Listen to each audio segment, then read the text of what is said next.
The views and opinions expressed on any program are those of the producers and/or the persons appearing on the program, and do not necessarily reflect the views and opinions of FRC Media, Bristol Community College, or the City of Fall River.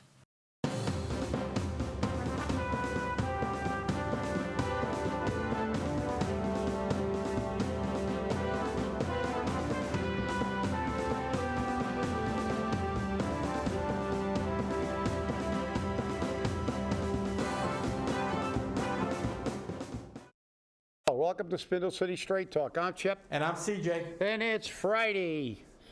Another Friday in the Riv. As we slowly creep an inch forward to the official transition of government.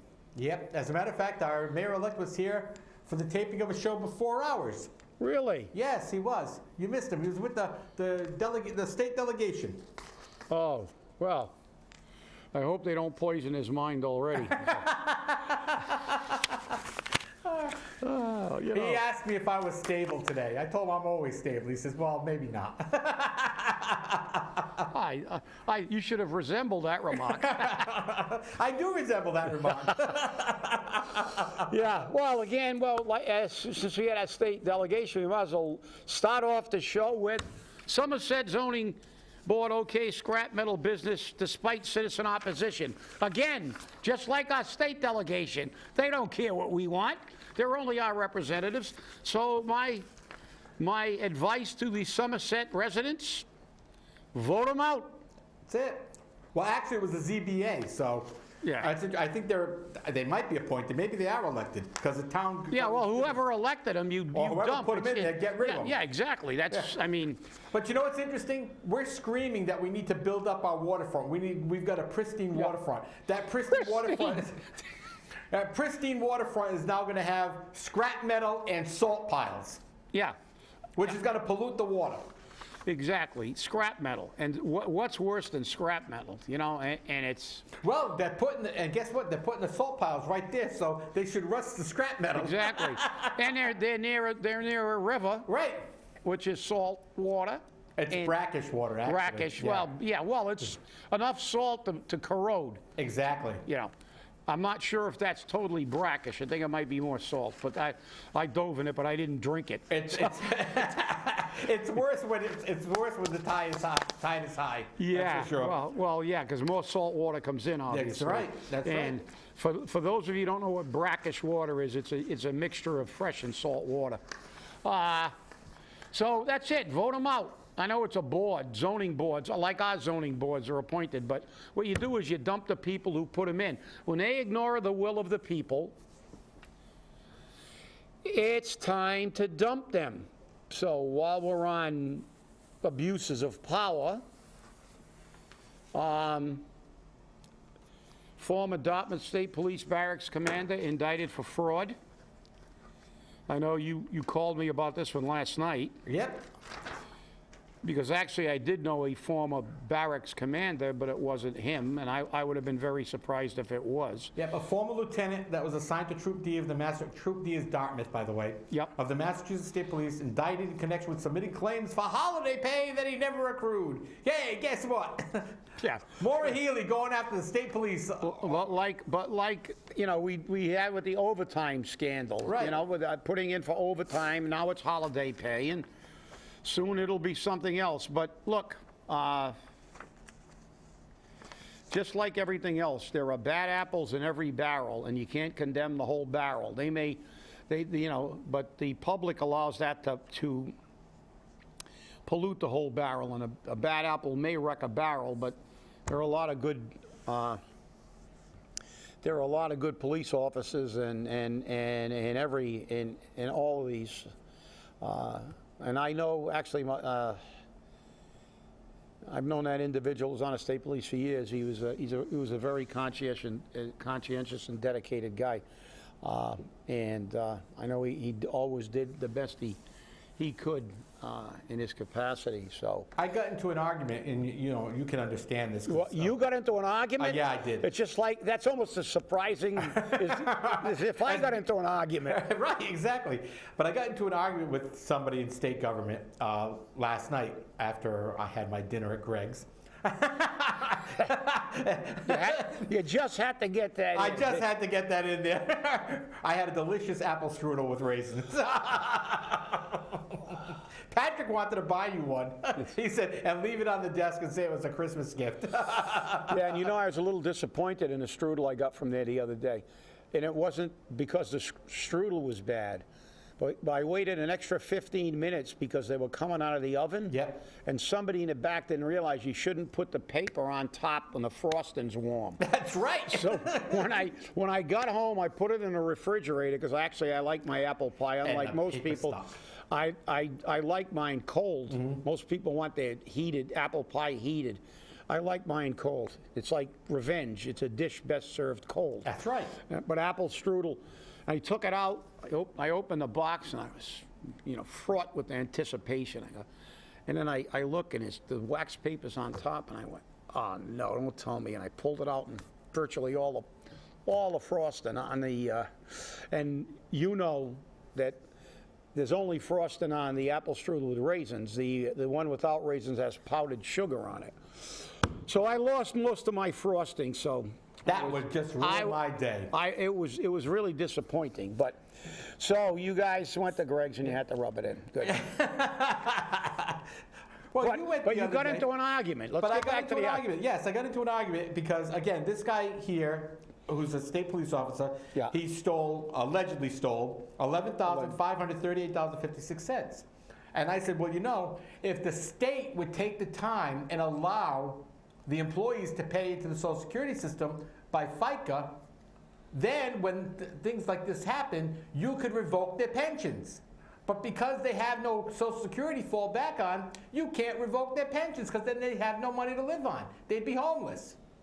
And they said, well, that's a good idea. The only problem is the state would have to pay 7% of that tax. Yeah, again, they're worried about money, but they continue to tax us. But that's not true. They can't actually not give someone a pension if he is engaged in a criminal activity. But it has to be pretty serious stuff. Right. I mean, and normally they don't do it. But actually, we just reviewed a case about that at the last state seminar we had for the retirement boards throughout the state, and is actually one of the attorneys who presented it was on an ongoing case about revocation of pensions was our attorney, Mike Sacco, who represents like 100 retirement boards in the state. His practice is only public retirement, and he's very, very good. They were talking about, how you can revoke a pension and why you can revoke a pension and what, but then again, obviously it's legal interpretations, but it is allowable, but it's very difficult. I mean, Right. I'm not going to say like, you don't like somebody, the guy gets a parking ticket, you can revoke his pension, but that's not it. But it is possible, but it takes a lot of steps. It's kind of like impeachment. You're not impeached until, to segue into another article we may get to, until it actually goes to the Senate. By the way, I just received information that the Somerset ZBA are appointees. Good. Well, normally in most places the zoning boards are. Mm-hmm. I mean, very rarely a zoning board. I don't even know of any community that elects their zoning board. There could be some in the 351 cities and towns in the Commonwealth. There might be some, but I'm in favor of electing everybody, judges, you name it. Everybody should be elected. Dog catchers should be elected. The only problem we have is with that theory is that the people are in an infinite lack of wisdom seem to never vote these people out no matter what they do. Oh, I know. And we see that in Fall River all the time at every election, And basically. that's one of the reasons why I support term limits. And that's why that Tom Steyer said, I want to say a very unpopular word to politicians, we need term limits. Yeah, we do. Which is basically why he's not even a contender. Number one, his primary thing is climate is climate change. But secondly, nobody in the world is going to support anybody that's going to boot their buddies out of office. And the politicians, they'll line up behind it against him easily, because the last thing they want is to go to Washington or Boston just because they want to take some time out of their personal life to serve the people of the United States, or the people of Massachusetts, or the people of Fall River. They want this to be a lifetime gig, fraught with benefits, and something they can put their feet up and say, hey, throw all the crap at me you want, it's not even going to stick. I got this big glass bubble around me, and I'm going to get a pension and good health care and everything no matter what. So, you know, I'll pretend it bothers me, but it doesn't. So It's very interesting, though, you know, because when in Massachusetts, for those who don't know, we did have a ballot question on having term limits, and it passed. Yes. It passed. As did capital punishment. As did capital punishment. We're correct. Capital punishment was struck down by the governor, and the term limits were struck down by the Supreme Judicial Court. And then somebody flipped on capital punishment. They were going to attempt to override the veto, Yep. Dukakis's veto, but then they got to a few people and threatened them with not keeping their jobs. The power brokers, they're going to throw all the money against their opposition. And we had a few, I believe it was one particular legislator, he was a swing vote that flipped, that was in favor of doing his job and listening to the people, and then he just flipped. Because he was going to lose his job. That's right. So I guess the argument, you know, so you had an argument over getting rid of him, but you can, but like I said, politicians, we've said this now, this has become a theme over the past month or two with the program, of reminding everybody that there are no consequences for malfeasance, misfeasance, and nonfeasance and criminal activity. You can go in spite of a statute, you can be paid when the statute expressly says it has to be unpaid leaves of absence. You can sit in a chair that you got in on the fraudulent pretenses of your residency. You can mishandle money. You can cheat on your property taxes. And everybody just says, oh, well, she didn't know it. No. That's the month in review. But, you know, again, we look at this, but it's the reoccurring theme, CJ. Oh, I know. Whenever you talk to anybody that's in politics, they try to kind of just whitewash it and diffuse it by, well, you know, you can't do that because we'd have to pay this, or, you know, really it's too time consuming. No. In everywhere else in real life, people are held accountable for their actions. But in politics and in government, you're never held accountable. Unless you piss off the wrong people. Right. And if you do that, then they'll actually do something to you. But only then will they do it. And now we've got state, New Bedford, vote, tech, Diamond, not diverse enough. Do we have a racist school system?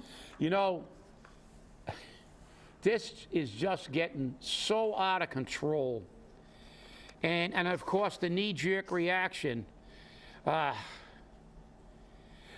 this is a quote from Diamond's interim supervisor director, LVO Ferreira.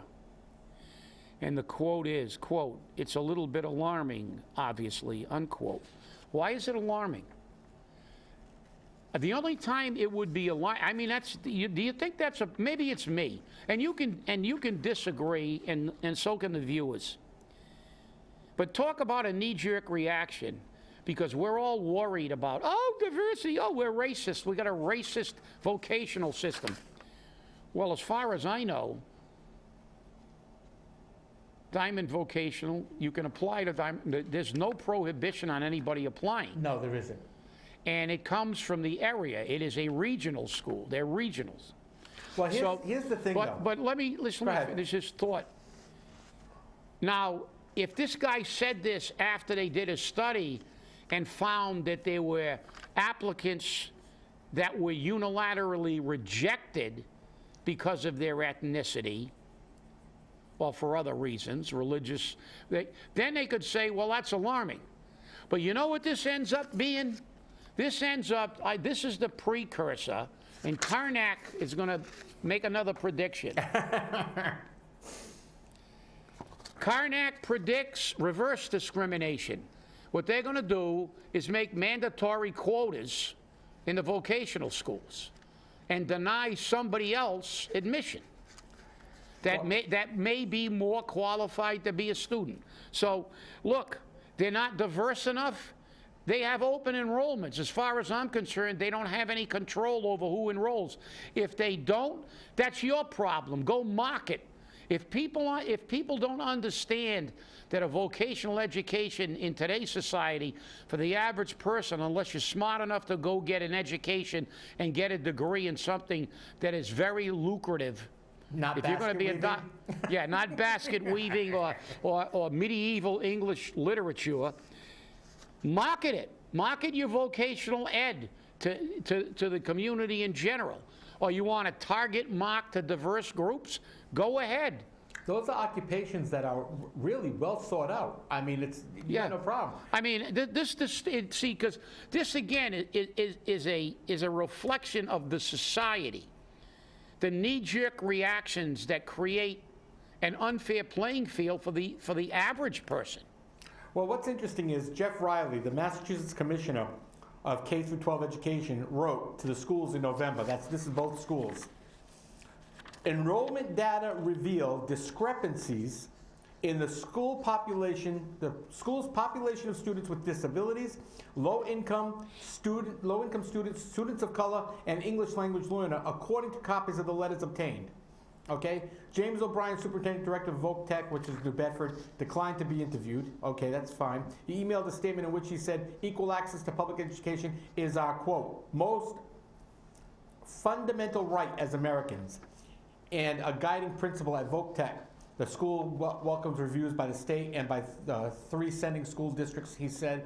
The state letter echoes complaints from local leaders. So these are coming from our own local leaders outside the vocational system, including Fairhaven School Superintendent of Schools Robert Bolton and New Bedford Mayor John Mitchell. Bolton contends that the schools have developed a culture of competitive recruitment. They've had that for years. They've had that for years at Diamond and at Voc Tech. That's what they're supposed to have. That's right. So what are we going to do? We're going to allow Harvard to have no admission policy and have no prerequisites? No, and I understand it's not, it's not, but it is fundamentally the same. It's not apples and oranges. It's large apples and small apples.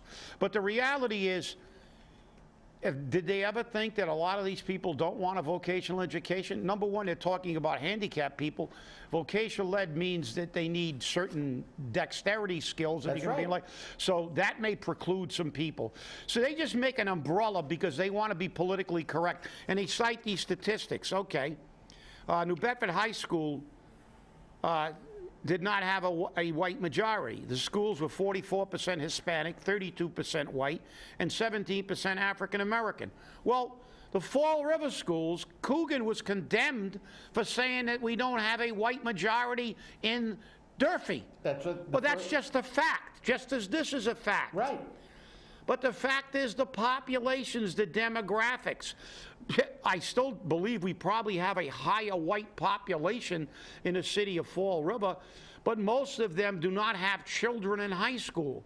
Most of the younger families that are moving into Fall River are a reflection of the fact that we don't get people from middle-class backgrounds who make money. They're coming in and they're low income, or they're on welfare. And so it's reflective in the school population. The Durfee, but technical education, ironically, and maybe they don't realize it because they're so worried about political correctness, they have no ability to actually look at things objectively. Most kids who go to a tech school want to actually get a trade that they can make a living at. most kids that go to high school are there to waste their time, and they have to go. And so when you start comparing vocational education and public education in general, mandatory public education, that is apples and oranges. Because the student base is different. Nobody applies to Diamond because they want to go waste time. They apply to Diamond because they want to get a vocational education that will result in them having a trade. Many people go to Durfee and New Bedford High because they have to go. They're mandated to go to school until they're 16.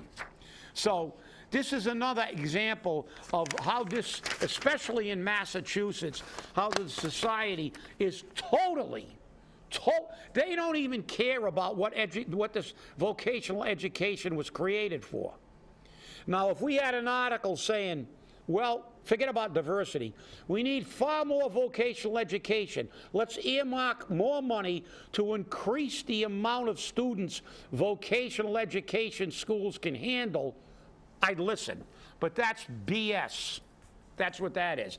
That's another knee-jerk reaction that completely distorts numbers to make political correctness. Well, you're going to compare a public high school where kids who really half of them are going to get out at 16, and a vocational education where people are going to get a trade. That is absurd. That is absurd. Because, look, remember, I think we've said it on this show before, CJ. When we look at our graduation stats, they're not really accurate either. It's another fudge figure. Right.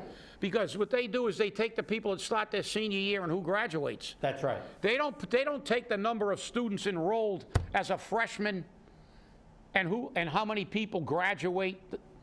Which would be a true reflection of. Which would be a true reflection. Right. Because they know exactly what I just said. Half the people in that school are there because they have to be. Right. They're not there for an education, and those people will not apply for a vocational school, and vocational schools should have a competitive process because they're training people in a trade. Do we want to pin the educational system of vocational ed the way our public education is? They always decry the fact that they're condemned for not educating people when they have people who really don't want an education. And those are the people that skew the statistics. The children who want to learn can learn, they say, but we have a lot of children who don't. So what's the answer to that? Put the people who don't want to learn in vocational ed to take a spot from somebody that really wants to get a vocational education? That's absolute bullshit. That's what that is. Another example of politics getting in the way of reality. So, Hope Heal Health. Wow, Hope Heal Health. Approved for recreational marijuana sales in Fall River. Boy, is it me or is that title misleading? I would think something that's named Hope Heal Health would be a medical marijuana facility. And they are. That's what they were I know. first. Yeah, but now they have to eliminate the name now, or go Hope Heal Health and Party. Yeah, exactly. Hope Heal Health and Party approved for recreational excuse. And I assume this needs a letter of non-opposition. Which they had already because they had the marijuana. Which they had from who? I guess that was Korea. Well, if that's the truth, how can they in good conscience allow this to go forward when we have a mayor under indictment and they're talking about revoking all the licenses given out during his administration? Well, they haven't given any, they've only issued 2 licenses in his administration, okay? That was Northeast Alternatives, which there was a question on whether or not they were involved in that. That's right. And Hope Heal Health. But Hope Heal Health got their license before the whole corruption thing came to light. Does that mean But that they were a medical marijuana facility. Yeah. Well, now they're changing over. Right. So see, this article obviously is not really accurate. I've got a lot of questions because that's what happens with me. You give me something and it opens up 5 more questions. Are they using the same letter of non-opposition for their medical marijuana to justify going over to, or do they have to get a separate one? I don't believe they need a separate letter. They can expand. They can always apply to expand their licenses. And who knows if they didn't kick back? You never know. I mean, you don't know. I mean, all these medical marijuana places should be put on hold until we go through the process. As far as I'm concerned, the process should be, and our cannabis commission, make sure they do it before they start sampling the product. I hope they rule that everything in Fall River, since we're the butt of commercials now by Gina Raimondo, and Fall River's mentioned almost daily. It's always nice to be at the top. Yeah, let's not let our cannabis commission do what happened in Fall River. So I think they should all be unilaterally put on hold until they reapply and go through a legitimate process that's overseen then to make sure that everything is above board. And if they did pay anything to anybody, that's a criminal action. They should not be given a license. So there's a lot more work to do on this issue. Well, the other thing about this license is that they were also licensed now to cultivate. And they got the mill down on Weaver Street, and I guess the first floor is going to be their sales floor, or it is their sales floor, and like the second and third floors of the building are going to be hydroponic labs, where they're going to grow this stuff. This is going to be interesting because let me tell you something. People be breaking into that place to steal it. So if they don't have adequate security, and I mean more than adequate security, you're going to have guys walking around there with AK-47s. Well, I mean, let's face it, marijuana places have a high risk category anyway because they're a cash business. That's right. And they know that all you got to do is drive down the south end and look at the lines. Yep. There's a lot of cash in those buildings. And I'm frankly surprised there hasn't been a major incident as of yet. So am I. Because as I said, these places are, they're, well, didn't they break in? Did I see one on the news the other day? They broke into some marijuana, not here, but they broke into some, but they did it when they were closed. Yeah. But yeah, because I mean, it's a cash business. It's not like, you're going to steal a bunch of credit card slips. Well, it's all cash. It's all cash. That's right. There are tons of people in there. So we've got to. You can't go with your debit card. You can't go with your EBT card. It's all cash, baby. It's all cash. And our last, but by no means least, we're going up the food chain to the federal government. Nancy Pelosi is stalling on the impeachment trial because she knows Democrats messed up, and that is from the Washington Examiner. Washington Examiner. Ed Scary. I love that. Ed Scary, yeah. Yeah, he must, yeah, I mean, look. Both sides, this is a 3-ring circuit, it's crap. There's no due process because when politicians control it,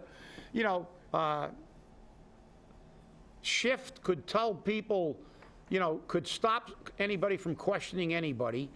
He had to approve everything that was said. That is not due process. That is not a democracy. That is a dictatorship.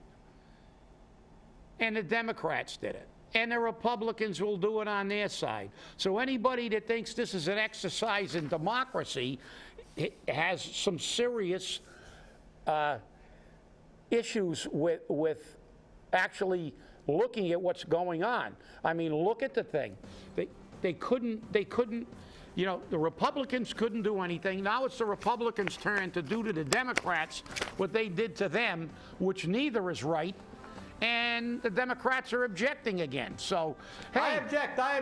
I object. We'll see you next week. Yep. Have a good weekend, everybody. And hopefully next week, as they're saying, the weather's going to be warm. So Christmas is coming. There won't be a white Christmas, they said. Get your shopping done because it's going to be a circus. It's going to be a circus is right. Hey, have a great day. And remember, stay angry. And remember, Don't say Merry Christmas and Happy New Year and then get into a fight over a parking place.